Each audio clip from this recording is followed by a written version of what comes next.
شیخ Saadi فرماتے ہیں بادشاہ وقت نے پیروں اور مولویوں کی دعوت کی.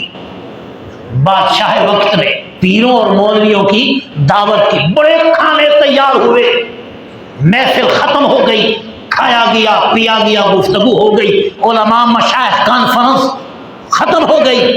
ایک مولوی صاحب پیر صاحب گھر آ گئے. بیٹے سے کہا بیٹا کھانا تو لے آؤ, کھانا تو لے آؤ. بیٹا کیا لگا باپ اب شاہی دسترخوان سے آ رہے ہیں, وہاں پر تو دنیا کی ہر نعمت ہوتی ہوگی, وہاں پر کھانے میں کس چیز کی کمی تھی؟ ارے وہاں سے بھوکا آیا, عجیب بات ہے. کہنے لگا بیٹا میں نے بادشاہ کے سامنے تھوڑا کھایا تاکہ بادشاہ یہ سمجھے کہ بندہ ساری رات عبادت کرتا ہے, سونے والا پیٹو کھاؤ نہیں ہے.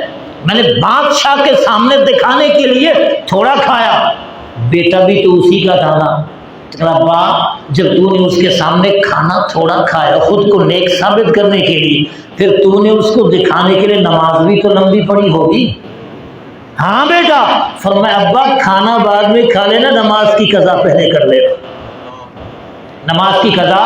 شیخ سعدی فرماتے ہیں میں نے بڑے پیر دیکھے ہیں, بات کا میں نے توجہ, بڑے مولوی دیکھے ہیں کہ جب نماز کا وقت آتا ہے تو دنیا کہتی ہے منہ طرف خانہ کعبہ شریف کے. یہ بعض پیر اور بعض مولوی جب نماز کا وقت ہوتا ہے تو کہتے ہیں منہ طرف اسلام آباد کے, منہ طرف نون لیگ کے, منہ طرف پی ٹی آئی کے, منہ طرف پیپلز پارٹی کے. وہاں پر سارے مفادات بھول جاتے ہیں, وہ سیاسی چکر میں آ جاتے ہیں, خدا بھی بھول جاتے ہیں, مصطفیٰ بھی بھول جاتے ہیں, شریعت بھی بھول جاتے ہیں, ہر چیز بھول جاتے ہیں.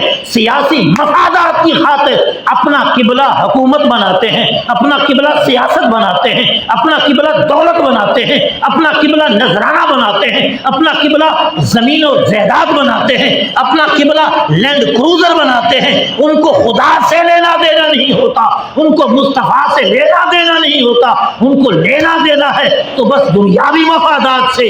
اب جب پیر ڈوب گیا تو مرید کا بھی کباڑہ ہو گیا.